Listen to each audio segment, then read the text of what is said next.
Good evening, everyone, and welcome to another episode of Middle East Midnight Sessions, Season 4!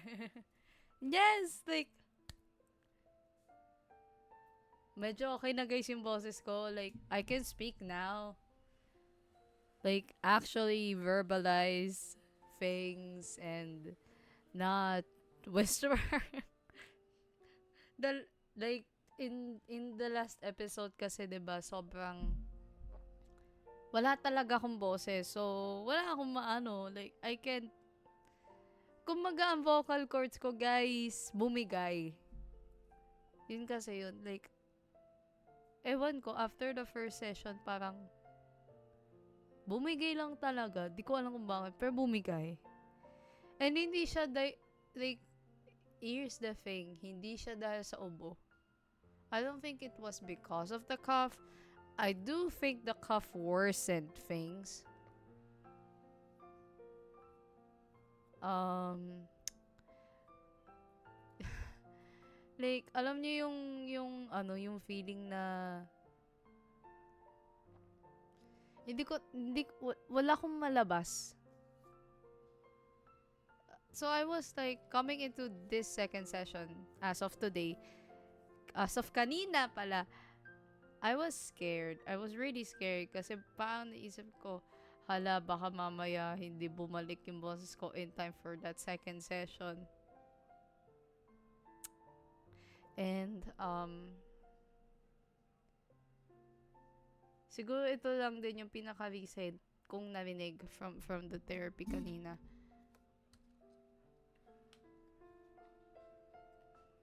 Pero,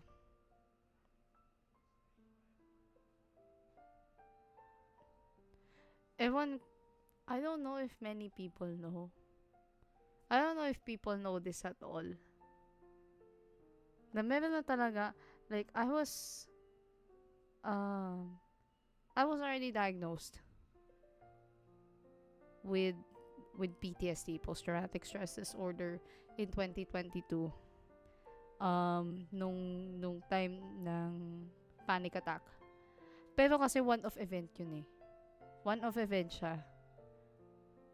Yun yung sinasabi ko kay Doc last week na iba kasi yun. Kasi one-off event lang siya. Meaning, I didn't have any more panic attacks after that. Na related doon sa nangyari. So ngayon, parang I gotta tell you, it was so much worse, right? And so, tinanong ko kay Doc.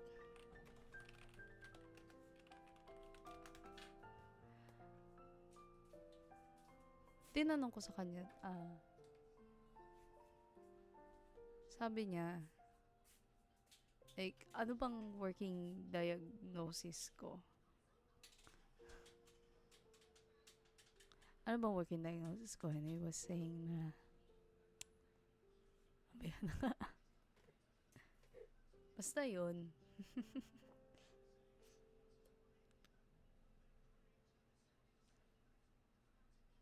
Here's the thing kasi, parang I've got to be honest na this wasn't really the best environment to grow up in.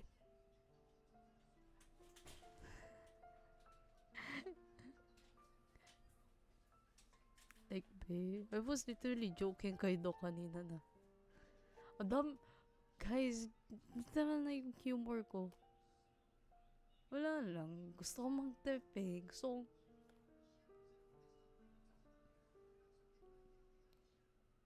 kong ano lang. I wouldn't say yung environment. Actually nga, one thing that I struggle with even during the therapy sessions or eye contact. I really do struggle with it. And parang sabi niya kanina, kasi parang ang tendency ko kasi is, diba, usually, even during the podcast na ginagayon ko lagi pa ako. Ganyan siya lagi, 'di ba? So I asked him kanina if okay lang. Sabi niya, sige, naiintindihan ko. Kasi parang we delved into the territory kasi of the NSFW stuff. Na medyo mahirap dito kasi graphic siya sa Little NSFW. So, parang... And then, nakwento ko nga sa kanya, the entire thing ng conversation that prompted me to release War of the Lonely. Season 3, Episode 7 of this podcast. So, sabi ko, parang, may bagay kasi na ayaw mong ipagsabi. Like, wala no. Like, minsan talaga, like, parang, ayaw mo makipag-usap eh. Parang, ako iniiwasan ko din kasi at the time na makipag-usap. Kahit kanino actually. That's what many don't know. Na, iniiwasan ko. Kasi parang sobrang locked in ako sa working on myself. I was so locked in. And parang ako, like, if gusto ko matapos to, I'll have to work on my own. To, be... How do I word that? Parang, to be,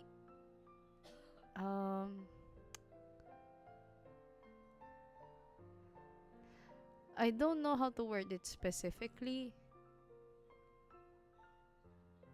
Pero yung feeling kasi na ayaw mo maging burden to other people. Yun naman kasi talaga ako, like, kaya nga hindi rin ako masyadong palakwento, lalo na ng mga ganito. I don't really talk about it to other people. Kasi, alam mo yun, parang, sabi naman nito kanina, like, there's bound to be judgment. And like, gets ko. But the judgment that I don't like is judgment without context. Like, yung nandjudge ko ng tao tapos di mo alam yung yung pinagdadaanan ng tao. Pero I think ang mas malala is judgment with context in the sense na alam niya. She knows. They're fully aware. But they still manage to break you. Yun yung pinakamalala doon. Kasi they know your story eh. Alam nila. Fully aware sila doon. But they don't acknowledge the disparity between their comments and what I feel, like what I would feel about these comments. And sabi ka nito last week, tama ako all along. And like, paano na-reaffirm yung sentiment ko towards this whole thing? Nasabi, tama nga eh. Walang accountability. Tapos nagtataka ka kung bakit hindi nakikipag-usap sa'yo yung tao, let alone, like, like, alam mo yung technical critic ka pa man din, ng thesis ko ha, ngayon, parang naisip ko, mas bubuti na si Sui na lang Sui na lang maging technical critic ko kahit wala siya sa school. Parang, kasi, like, it's just really sad to see. Disappointing to see. Like, minsan nga na-imbiam na ako eh. Like, nakita ko siya kanina. Sumisilip lang naman ako. Like, I avoid her as much as I possibly could. nasabi ko, kasi, like, sabi ko kanina, ako kasi disappointed ako na ewan, basta nakakainis kasi. Na, to think na, when I did her wrong, I immediately held myself accountable. As in, nag-sorry ako sa kanya that day, ni-remove ko yung but I was right to publish that. Wala akong pake kung sinong makakita man yan. Kung may makakita man yan, that's your problem, bitch. Unfortunately, that's what I see you as. If that's the way I see you, diba, like, parang, 2 points po. Actually, no. 3 points po kay Ritsuko. Kasi po, may mga words na po siyang nasasabi na sobrang insensitive. Kahit na alam naman niya yung kwento. Like, she knows. She knows. I told her about it, but wala eh. And now, like, when I asked Doc about the diagnosis, if like kung meron na siyang like anong working diagnosis niya sa akin. And it's complex post-traumatic stress disorder. Yikes! But in a way, I have known about this long ago. I knew there was just something na hindi to like, I just know na hindi siya one-off event. Na it's something crazy, like, something not warranted of a normal person. Like, very self-aware akong tao. That's what many people don't know. Self-aware ako. Conscious even. Pero, like, self-conscious. But, self-conscious actually would be a little too much.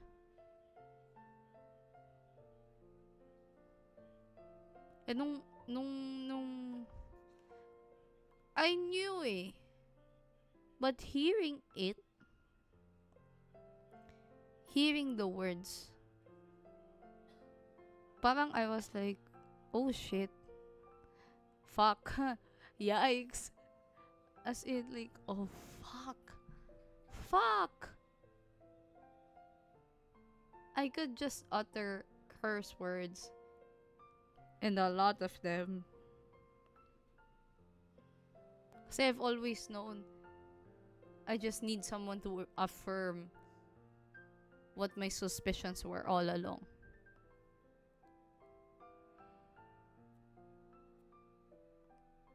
And the plan is to emancipate. But actually, emancipate would be too much. Parang, yeah, I mean, yeah, it would be a little too much. Kasi the way I see it, I wanna start over. I wanna cut everyone off. Even my best friends.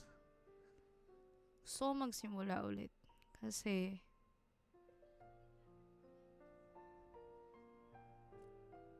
tama nga siya all along. Na parang, I've been barking up the wrong tree all along. Na kung sino pa dapat yung mga dapat kong pagkatiwalaan, sila pa ay nakakasakit. Sila pa nga ay hindi nagsusorry eh. Kanina nga, I really wanted to say it to him, to my best friend, to Chihaya. I really wanted to. Kasi totoo naman, nakasakit naman siya ng tao. Di niya nga alam na nakasakit siya ng tao by defending that that sentiment eh. Nan, I'm actually surprised nga na hindi ako mali eh. I'm actually surprised na ako yung nasa tama all along. Kasi masakit naman talaga. Ang tagal-tagal ng panahon ng lumipas, hindi pa niya na-realize na may nagawa siyang mali. Sabi ko, that's not the Chihaya I know. That's not the Chihaya I know. And as much as I want to tolerate the Chihaya now, parang, how I know Chihaya is someone of principle, someone dignified, na hindi siya manggaganyan.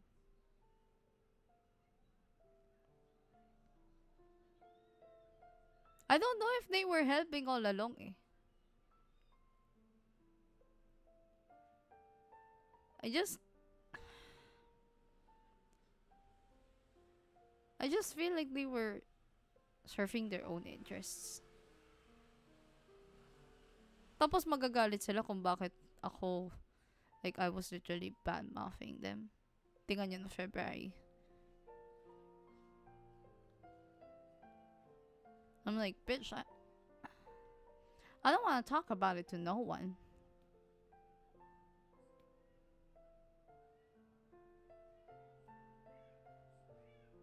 Kasi alam niyo kung bakit, sobrang naiiyak pa rin ako.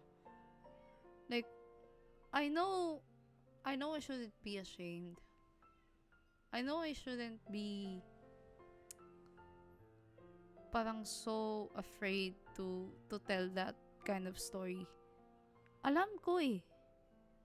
Sa isip ko. Hindi alam ng puso ko. Yung puso ko sabi niya, no. That's just wrong. Why are you doing that to yourself? Huwag ka na mag-engage. Pero kasi ako, I'm willing to fight eh. I wasn't raised a coward. For fuck's sake.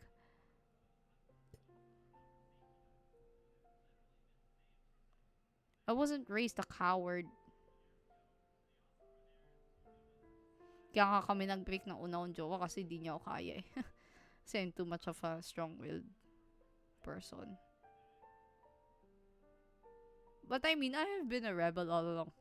I'm like, I'm an aqua. Parang feel ko nga sa lahat ng mga desisyon ko, nag-rebelde ako technically. Kasi sila, nag-engineering sila, ako nag-journalism. And I'm the only person to do that. Knowing na, una, bobo ko sa math. And I wouldn't survive engineering even if I wanted to. So, ba't ko pipilitin yung sarili ko sa bagay na hindi ko naman gusto? What's the point? Eh, gusto ko to eh. Gusto ko kang Jorn eh. Parang parang nag-iba na nga ang tingin ko sa journalism ngayon. Compared to how I view it before eh. Na ngayon na may pangalan na lahat nung nararamdaman ko. Parang it's not looking at it in a journalistic manner, kumbaga. I haven't been looking at it in that manner. Gusto kong tingnan siya. Like, now, paano nakikita ko siya from the perspective of the other person. Yung mga taong ini-interview for these kinds of stories. And that's why I'm so I wouldn't say I'm drawn to human interest, but I'm drawn to crime. I'm drawn to trauma. Parang, parang si Anderson Cooper, nung nagsimula siya sa mundo ng pamamahayag, nagsimula siya sa mga war zones. Nagsimula siyang maging war correspondent. That's how I see it eh.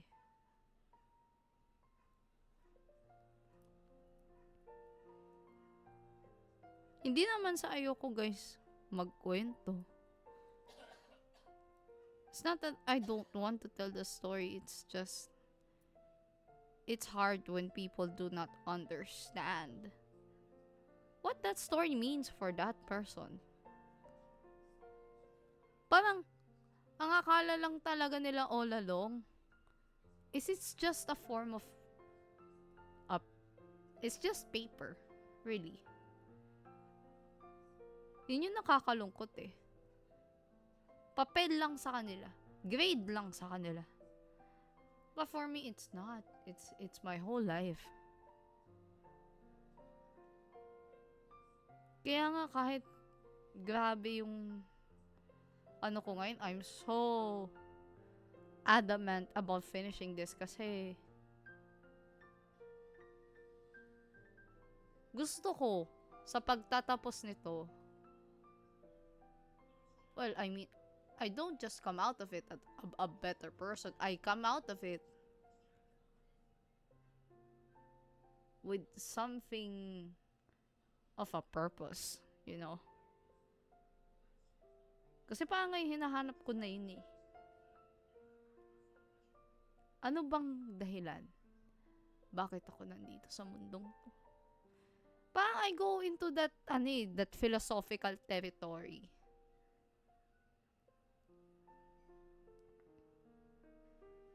Na hindi ako katulad ng ibang tao. At hindi naman talaga ako katulad nila eh. Like, in the sense na sila kasi is namulat sila sa mundo ng pamamahayag sa pamamagitan ng mga press conferences. School press conferences. Which, well, I did do it for a time. Pero in the end, it wasn't for me. Parang, tingnan nyo na chapuera ako, diba? In favor of better voices, better experiences in terms of press conferences. Tapos ako parang ano lang, ang anchor ko lang talaga is my own story. And how I want to tell that story. And how I want to tell other people's stories. Parang, sabi nga nila, like, you heal when you tell other people's stories eh. Nagiging form din siya ng healing mo. And, alam niyo yung masakit sa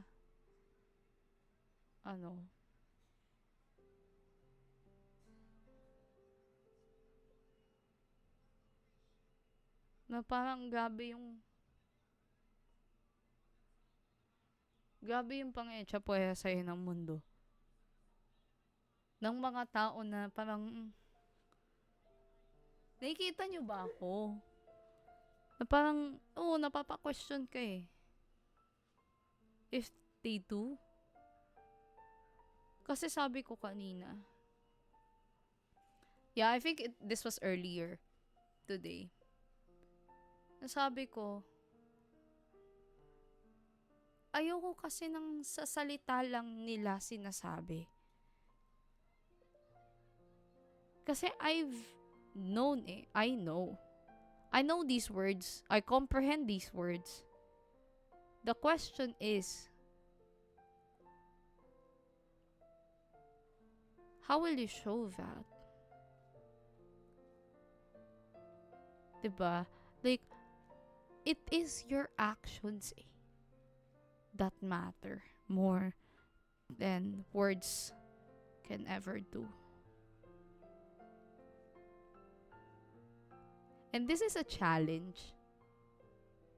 Siguro sa akin, pero more to other people na. If you really want to help someone heal, you have to stick by them. You have to stand by them. You have to fight for them. Kasi I was so... Shit. I was so deprived of that eh. I was so deprived of that. Na, na hindi ko alam, parang just staying here. Staying in this same position is depriving me of the happiness that I should have in the first place. Nagtataka sila, bakit ka umalis? Bakit ka ganyan? Ba't ganyan ka mag-isip? Without them knowing that they're depriving that person of what it is they really want to become.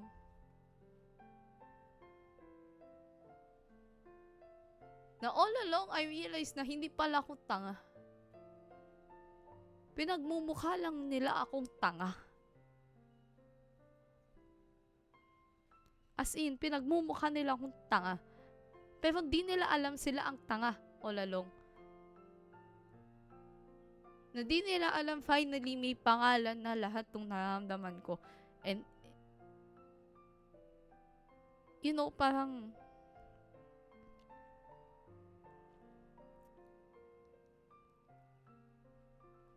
with this overflow of emotions having a name,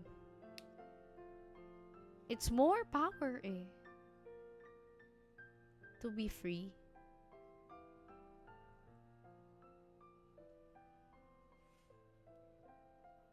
Na sana, someday, makikita nila ako na, you know, I'm living my own life the way that I want to live my life. Masaya ako sa ginagawa ko. Masaya ako sa buhay ko.